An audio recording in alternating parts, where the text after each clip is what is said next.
Hello, everyone, and welcome to Ontario Basketball's live show, The Alley-Oop, which we tend to do on Thursday nights. I'm your host tonight, Devin Gray, and tonight I'll be talking to an Ottawa legend in the coaching and basketball circles, Fabienne Blizzard. So I'll bring her out in a second, but we want to also get any questions from you. This is an open forum, so type them in, whether you're joining us on Facebook or YouTube, and we'll answer them as we go if any questions come up. But yeah, Coach Fab, we'll bring her in. Fabienne, there she is. How are you? How have you been? I'm good. How are you? Long time. Hey. Long time no see. I know. Really, it's we had the 1-year anniversary of the OSBA finals like 2 months ago, a month and a half ago. So yeah, it really has been a while. We've been working from home for all that time, and you were just telling me before we came on about your renovated basement. So things are happening, but at home. Exactly. Yeah, we keep busy at home. You got to get creative. Absolutely. Starting us off, I know one of the reasons we wanted to have you on was the big news. Agnes said, "Hey, we got to get Fabienne on." The CEBL, you're going to be one of the coaches with the Ottawa Blackjacks. That's super cool. So how did that opportunity come about, and what are you looking forward to most about that?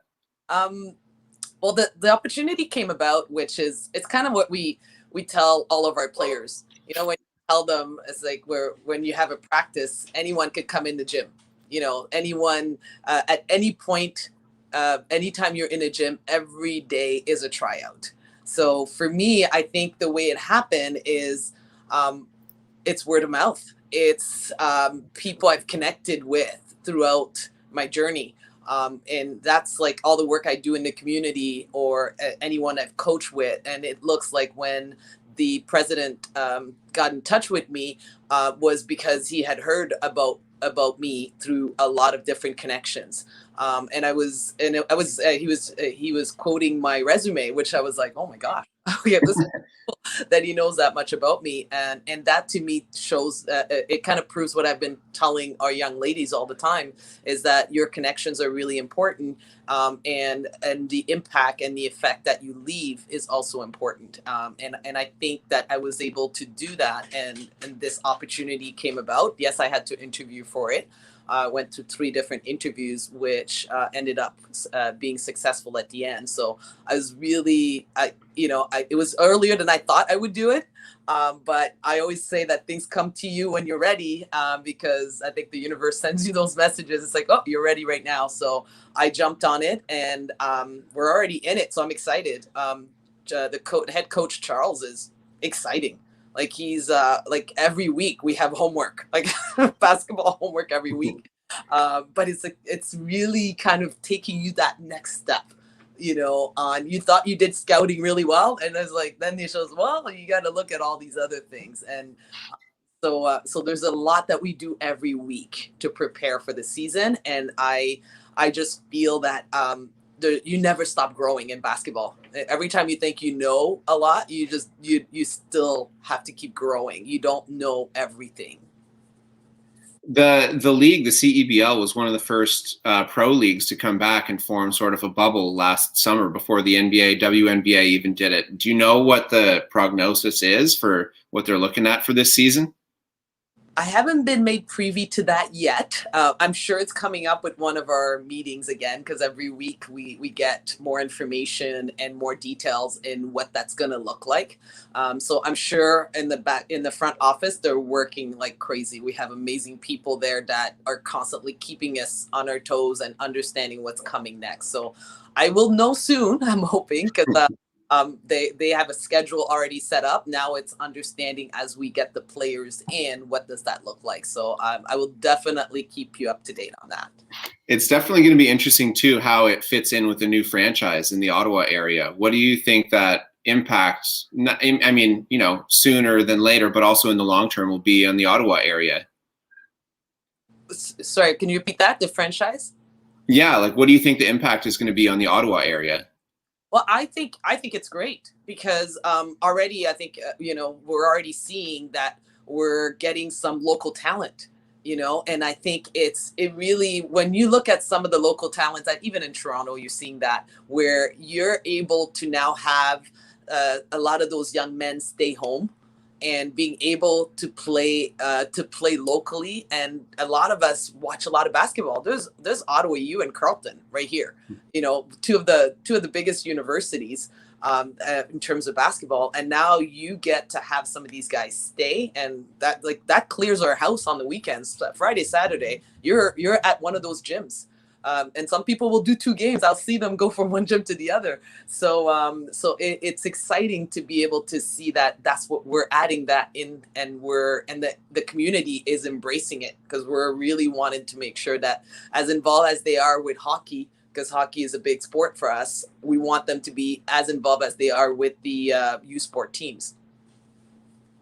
Yeah, I mean, the Ottawa area is pretty big for basketball for sure at that level. And then I know you had a big hand in forming the OSBA franchise that's there on the women's side, Capital Courts Academy. I mean, that's been one of the most competitive programs in the OSBA. And, you know, it hasn't really been around that long when you look at it. Can you take us back to founding that program and what it's meant to have that as a women's team in the OSBA? Yeah, I was very excited because I know from an OBA perspective, you know, a lot of the people in in that group really encouraged me to make that move as well, because I was with Ontario Basketball for a while in terms of Team Ontario, but I think they also saw that logical step of being able to enter, you know, having a team in Ottawa with ourselves, and it, like, you know, you can't do it by yourself. So we have Capital Courts, which is Derek Palmer, that I talked to him for about 10 minutes, and he's like, okay, I know we were planning for this in 2 years, but we're ready now. Let's make this happen. Again, the universe told us that, okay, this is your time. Let's make this happen. And it's time for the community, because with CP, again, a lot of Ontario basketball connections there. Yeah. There's so many great talent in Ottawa. This was a way of us showcasing that. And being able to say that at least 80% of the team has to be local. And then you're able to have at least 4 kids that are coming outside of that program, outside of Ottawa, is good, because that's kind of the promise that I wanted to make to our community, is that we are going to make sure that we're getting a high percentage of the kids being from Ottawa, and then the rest of the kids are coming from outside of us, and that gives them an opportunity to experience Ottawa, because I think it's a great city. And the teams played at such a high level. Like, I can say honestly that the most excited I've been at an OSBA game was the women's final in 2019, because you had Marissa, who had just been the MVP, and Crestwood wasn't quite there yet in terms of like the peak of their power. And you had Aliyah and Marissa going back and forth, and you were right there. It came down to, I think, the final possession for you guys. You know, any memories from that game, or just in terms of, you know, where the program has been already in such a short time?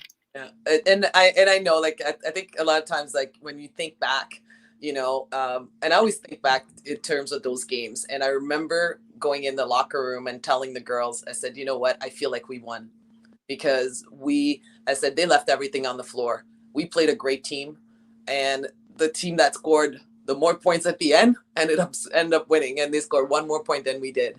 And Ali had an amazing game, like in terms of how she finished as well. But you can't take away anything from those 2 teams competing. It's high school. So you're going to win some, you're going to lose some. And at the end of the day, you want them to come up with, what did you learn from this? Because at the end of the day, from a high school perspective, you know, it's not like the NCAA where they're losing money. I said, this is high school. The goal is to develop them. We lost the big game. Now remember that feeling. What do we need to work on? What are some of the little things we could have done? Because they need to be able to understand, how do we transition from that? I always go back that this is high school ball. I'm not going to not sleep for the next week to 2 weeks because we lost a high school game. You know what I mean?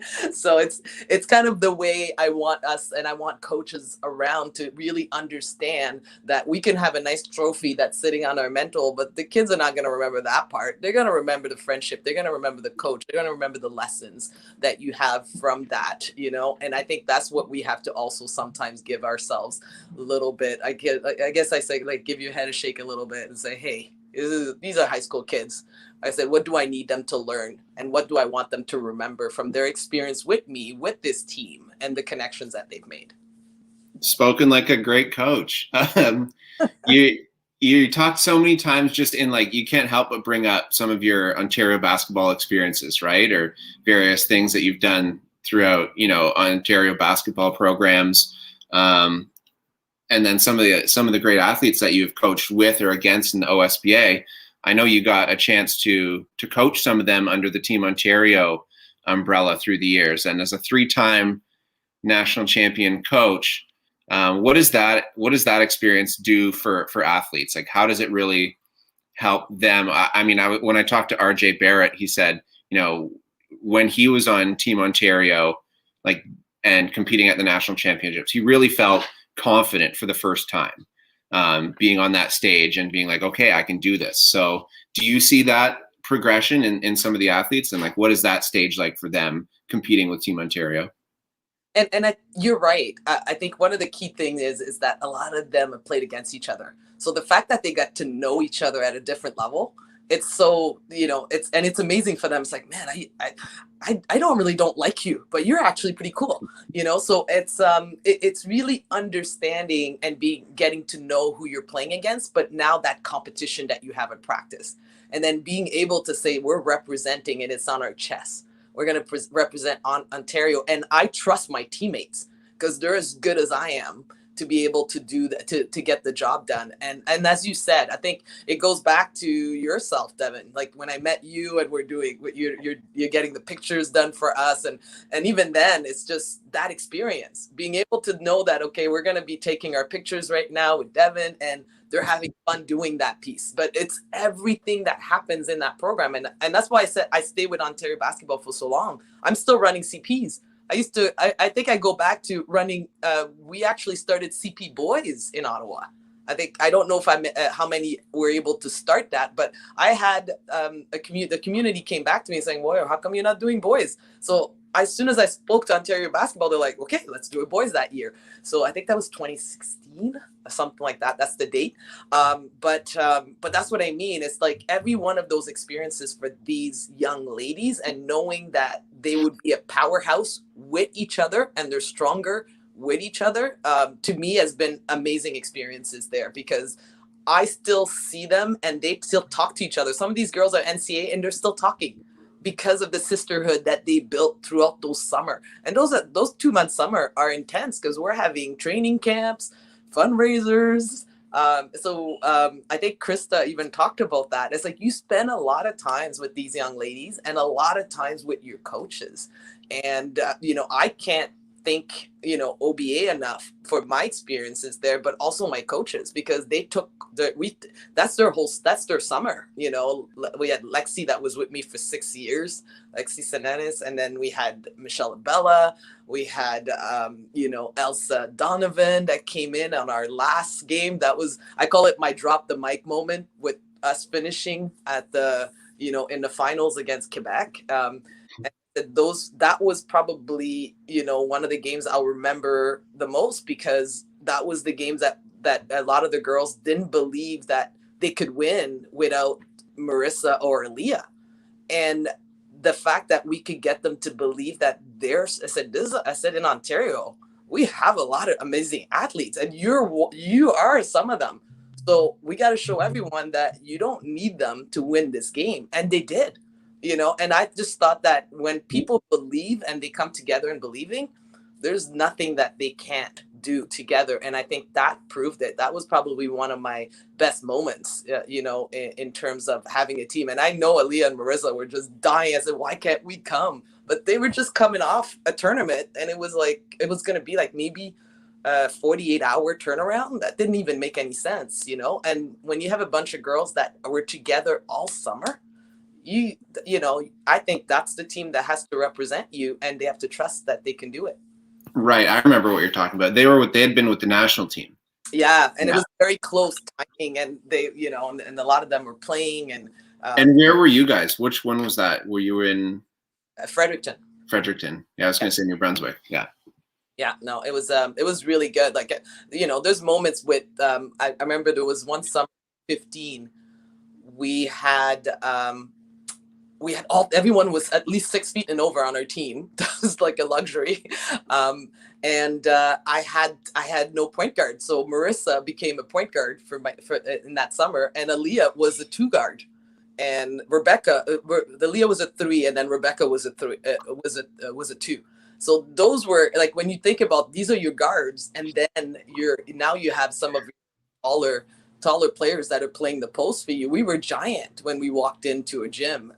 And I think that was one of the summers where, you know, we were just massive, and the confidence that oozed out of these girls were amazing. And to this day, a lot of these girls are still friends, and they still talk. And I think that starting U14, U15 together, and you're still talking when you're away in university, I think that we've all did our job to get them to create those connections. You just talked about a lineup of all 6-footers. You sound pretty malleable in your coaching. Like when you coach, you know, with Team O or with Capital Courts, or, I mean, whether you know, whatever team you're with, do you carry a similar coaching philosophy wherever you go?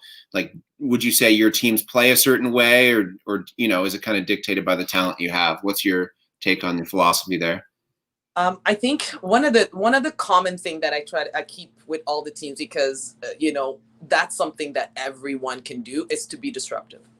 I'm very big on defense, and defense is all effort, all heart, and that's something that you know, if you can be disruptive, you can definitely cause a lot of trouble for your opponent. So that's one of my base that I deal with. But as you just mentioned, as a coach, you really have to look at what's your personnel as you go into now offensive, any type of offensive strategies with your team, because you have to identify what their strengths are. And as a high school coach, you have to also identify, okay, what am I working on? What are the things I want to expose them to? So my first one will be, let's be the most disruptive team. Let's lock people down on defense, and let's make sure we're able to adjust on the fly. And that means that you're basically doing a lot of work off the court on making sure that the individuals can lead themselves. So that means I have a workout to do. Coach is not watching. Am I still doing those workouts? Because if you're going to play a disruptive type of defense, that means you have to be in pretty good cardio shape. You got to be able to get low. So that means your strength training and all those types of things that's on your schedule as well. You got to get those done. So there's all these little things about, we're really focusing on how do you lead yourself, so then you can actually take on more of a leadership role on the team, and who are those leaders or those glue people that will bring that type of energy on the floor to be disruptive. Was that your trademark as a player too when you played? And when you played, did you see yourself becoming a coach eventually? It's funny, when I played, defense was my big thing, because my high school coach was so focused on defense. So the reason I liked defense is because I stole the ball. I knew I would score 10 points on 5 steals in open court. That was like my standard thing. So I said, I know I'm going to be able to score at least 10 points because I will steal the ball every time. So and I was just quick. I was very quick. I was defensively, I was very shifty. To be able to force you one side and then jump to the other side. That was kind of my game. That was my offense. My defense created my offense all the time. So that's where my defensive mindset came from. And I had a coach that loved basketball and loved defense so much that it was contagious. So I just fell in love with the game just because of how passionate he was about the game as well. I remember my high school coach would buy us a pop every time we drew a charge. That was his thing. Remember, we used to do the $1, but then when you got to OSBA and now kids are being recruited for NCAA, you can't do those anymore. Yeah, exactly. And then did you see yourself becoming a coach? it was funny because at first, no, because I know I had to move from like being a point guard, because I moved from being a point guard to being a captain, because I remember my coach is like, you got to be the captain. I'm like, nah, I'm good. So I was always wanted to like, let me just lead myself and be a good example for people, a role model, but I didn't want to do the captain. But eventually, like, and she's like, no, you're going to do it. I can see you being that. So I saw myself going into that captain role, and I really enjoyed that, especially being a point guard. You have to lead the floor. I just remember not wanting, when I graduated, I was supposed to go play also in Europe. And that was when it just started, because I'm a lot older than everyone else. So it just started. I had a friend that was going, and I decided that I was going to stay because I had such an amazing career at the university. My husband now we were dating for 10 years and we were about to get married. I'm like, do I get married? Do I go to Europe? So, so I decided to just stay. And my thing is like, I can't leave basketball. Like I wasn't done, but I knew basketball wise, I had done what I needed to do. Like I really felt that I've accomplished quite a bit, and the community made me feel really good about what I accomplished as well. Cause they've just always kind of just showered me with, kudos and congratulations and being at my games, which I thought was great. So I decided to coach. I became an apprentice coach first at Ottawa U, and then stayed on for about 10 years. But that coach forced me to go into the community and coach, because said it's too easy for you to coach university because they're already good. So I need you to go figure out what type of coach you're going to be by starting all the way back to U10, which I thought was painful. I thought I was going to pull my hair. And then I got it. I was like, I get it. I have to be able to adjust to every age group and be able to figure out how do they learn, how do I communicate. And I coach boys and I coach girls. Everything and it really allows you to really get an understanding of yourself, but also of the athletes. Like, getting to find out, what do they really need? U10, they just want to have fun. So why am I going to force putting something in place, and you're passing here, you got to go here. So that's why I think that every time you can coach at different levels, it really teaches you about yourself, but also about the athletes and how the game is evolving every time, because you have to evolve your language and you have to also understand your interactions. One of the things you just talked about is actually one of the initiatives that we're trying to start at OBA is for these female athletes that are finishing their OUA or OCAA careers, to keep them in the sport by letting them know, here's your avenue, here's your pathway, here's what you do to become a coach, here's what you do to become officials, to stay in the game. And so that, we don't lose people who don't know what to do next. So, I mean, one of the things I wanted to ask you was, what's your best advice for women basketball players, female basketball players, or even young coaches that have started, for getting started and getting invested in coaching? I would say give your time, volunteer. A perfect place, OBA. I think that's, everyone's always looking for some good coaches. I purposely, as soon as I know someone's about to graduate, I talk to them. And Kelly Ring was one of the people that I spoke to. I said, come to my CP tryouts, help me select, and I had other players that graduated from university that I always make sure to come to a Team O tryout. Help us out with that, so just for these, going into each of the different regions. So I think it's volunteer your time and start right away. And even if you can volunteer 1 or twice a week, you say that. Come up and say, I can give you once or twice a week. I'm really interested to get myself going, and do any age group. Do not get focused on coaching the older group, because it's easier. You challenge yourself, take some risk, because that will allow you to get to know a little bit more about what do you need to learn to be able to now translate that to a younger athlete. You talked about taking the opportunity to coach boys as well as girls. It's something that you're starting to do with the Blackjacks as well. I know we talked a lot about it last month for Women in Basketball Month, about gender equity. How do you see that as beneficial, and how specifically would you talk to young female coaches about approaching an opportunity like what you're taking on? I would say, I think it goes back to, if you're confident in yourself and you're confident in your knowledge, you can do, there's no problem of you taking on a role where you're coaching boys. I see it more in Ottawa right now because there are younger coaches that have taken on coaching boys teams. But again, when you're coaching a boys team, when I was coaching a boys team, it's you have to know your stuff because they will call you out, and that's when they shut down. So it's very, very important for you to understand and make sure you have a good understanding of the game, which most of them should, as you transition into the coach role, and make sure your knowledge is there. That's why it's important to start coaching younger and start understanding the aspects of the game. Be very competent in what you're doing, and that will translate, and it will come out as that as well. Because I think for me, because I work with engineers in my real day job, it's all men. So I've been around men for, it feels forever, because every time I'm leading a team, it's a team of engineers, or when I started doing boys as well. So I've always felt very confident, but you feel confident because you have the knowledge, and I think that's how I translate it. So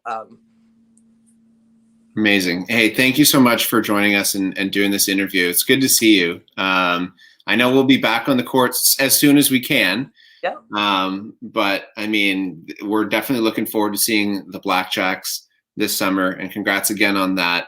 And good luck with keeping Capital Courts prepared for the next season.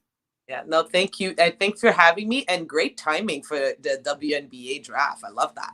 Yes, absolutely. That's tonight. I don't know how our Canadians are going to fare in that or not, but I know Dallas has a bunch of picks. So, all right. Well, thank you so much, and I do miss seeing you because you always make me feel welcome whenever I come over to OBA. All right. Thank you. Thanks, everyone.